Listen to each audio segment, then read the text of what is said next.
My friends. Hey. Hey, my friends. I wanted to share with you a very challenging experience I had at a performance. And I also had another one that happened about a month ago. I don't know if it's just the general feeling of anxiety and fear that's more present now with the people that are coming to music events, but it has called into question for me, how could I prevent something from this happening in the future? I don't know if it's preventable, and maybe it's just a thing that happens if you're a performer. It's a risk that you can't fully mitigate. I would love to hear your feedback and your comments below. And I want to preface this by saying that over all the years of being a musician and performing artist, I've had um, challenges with anxiety and performance anxiety and nerves, and it's been quite a journey. And I've recently, in the last 5 6 years, come to a place where it's not much of an issue for me anymore. It's something that fuels the performance.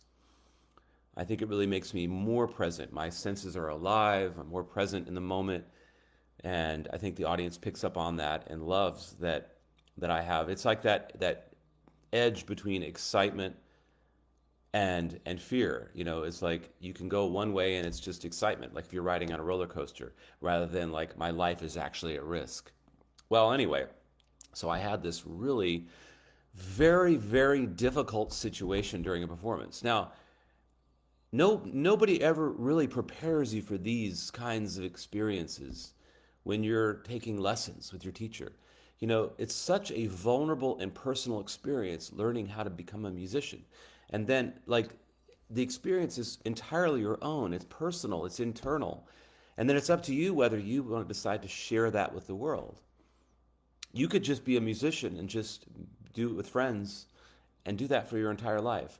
The whole sharing it with the world is like a whole thing in itself. It's like a whole world in itself. So I decided that I wanted to share with the world because I enjoy sharing, and I enjoy that feeling of the audience being part of the circuit and the collaboration, and the feeling of we're in this room together enjoying the present moment, the community.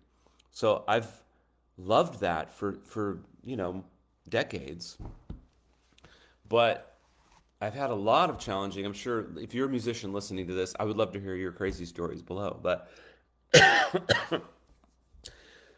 I had one yesterday and then a month ago. They were both very challenging, and sometimes it's so challenging that either I want to figure out how to never make this happen again, put systems into place,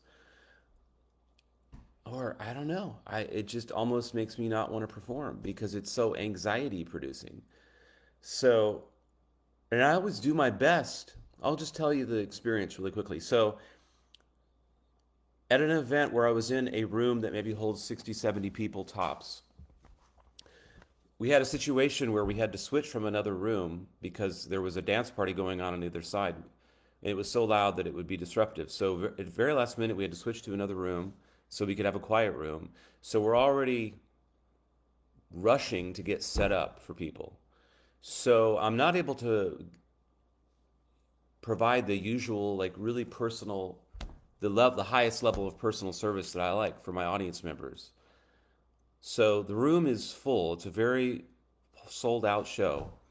I look over and there's a guy that looks very unhappy sitting with a woman, and it just, he's got chain on and he looks very negative. This is the beginning of the show, so I already picked up that negativity, and I decided to just do the best show I can. So about 2/3 of the way through the show, we're on a very loud piece and we're getting to this climax, and it ends all of a sudden. And then it's just like completely silent. And this guy that I noticed earlier is shouting something like, "This sucks," or "I don't want to be here," or whatever. And here I am in a room filled with 60 people. I don't have, I don't like to hire security. I don't want to do a show that I feel like I'm going to attract people where I have to have security. I understand if you're a rock and roller and you're playing for thousands of people that security is a necessary kind of thing. But no, no, you don't need to bark. Come here, Boomer. Shh. Speaking of security, anyway, I feel almost trapped with this guy who is vocally telling me he doesn't like the performance. On my left, luckily I've got 3 songs left. My fight or flight response is totally activated. I've got people surrounding me, and I do my professional thing, which is I keep it to myself and I power through and do the best performance I can. My heart is racing. There's this guy that my nervous system is perceiving as a threat in the room. There's nobody that can go take care of him. Even if there was, they wouldn't know. So after the event, I go over to check in with this guy and the girl, and he immediately says, "Don't touch me. I am not a happy person right now." And I say, "Look, and the woman goes, "Does this usually happen?" And I said, "Well, we had some last minute changes. I'm sorry. Would you like a full refund?" "Oh, no, we don't need a full refund." I said, "Look, I'm really sorry that you didn't get to sit on the ground." They wanted to sit on the ground, apparently, and the guy has a bad back. I said, "Well, I'm totally willing to give you a full refund." So I do a video of the whole thing, and he's like doing thumbs down, completely negative. Then he's complaining to my volunteers outside that the show sucked. Not willing to take a refund. I don't understand this construct. So, one, I could just accept that this is the cost of doing what I do, that these flukes are going to happen like this, and just don't let the bastards get me down. Like, who said that? Does anybody know? Not John Prine, but like, that's just the cost of being a performer and being vulnerable and putting yourself out there. And the thing I don't understand is if somebody's that unhappy, why don't they just leave? Why don't they just leave? I don't understand it. And so I'm trying to think of how, one of the ways that I would prevent this, if I were at the door, I feel like I can get a vibe with somebody. And if that person came in and I got that vibe that they were negative and in this negative place, then I would assign a volunteer to go over and check in with them.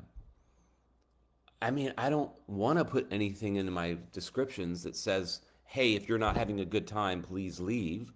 I don't want to put that out in the ether of my events. But I just have to say, like, if any of you have any suggestions of what you would do or what I should do or what you think I could do in a situation like that, because it's happened twice in the last month. And it kind of ruined my whole weekend. Not ruined it, but it tainted the whole weekend. Here I am on Monday talking about it.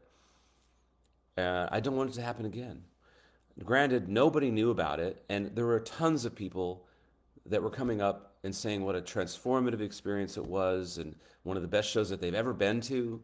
So it's like weird having this contrast. And we did 2 shows, and both shows people were, we're going to be fans for life. So all this positivity contrasting that one negative experience. And I guess that when you get people together, there's really nothing you can do to prevent somebody from having being in that place, because it's not about me. It's about the guy's bad back, and some people are just toxic and negative. They're just stuck in that place. It doesn't have to do with me. I am just simply the triggering agent. But it's not a fun experience for me to have my heart racing when somebody is over there that I can't control and can't ask to leave. And I just hope that I don't have to have many more experiences like that. I'm just being vulnerable here and sharing with my audience that it's not all fun and games doing this. And I'm sure a lot of performers just gave up because of these kinds of experiences and just decided to not perform anymore and decided to just write music or play for friends. I'm almost positive about it. And why is it worth risking these kinds? Anyway, I'm doing my best to process it and let it go. but I really do want to know if there's a way besides hire. Somebody suggested hiring a security person for every show. I'm just like, really? Is that really what I need to do? I just don't feel that. Okay, that's my story. And I love any suggestions. And if you're watching this, like, I love going and playing for the elderly, playing for kids, and that never happens at a care center. Should I just play all care centers? Should I just go back to playing for education and teaching? Maybe I should. Maybe that would be more fulfilling or less of these events happening. So if you want to support the work I do for strings attached cares, playing for the elderly, there is a link below to the Austin Creative Alliance. Any donation you make there is completely tax deductible, and it goes through the nonprofit organization Austin Creative Alliance, which supports us and is passed along to us to do the work that we love to do, playing music for the elderly, kids, people that are in nursing homes or care centers. And you can see the work that I do there at willhelps.com. Okay, thanks for listening. Take care. I'm off to have a beautiful day in the sun. See you at a show, hopefully. And I'll tell the other experience on another video. Take care.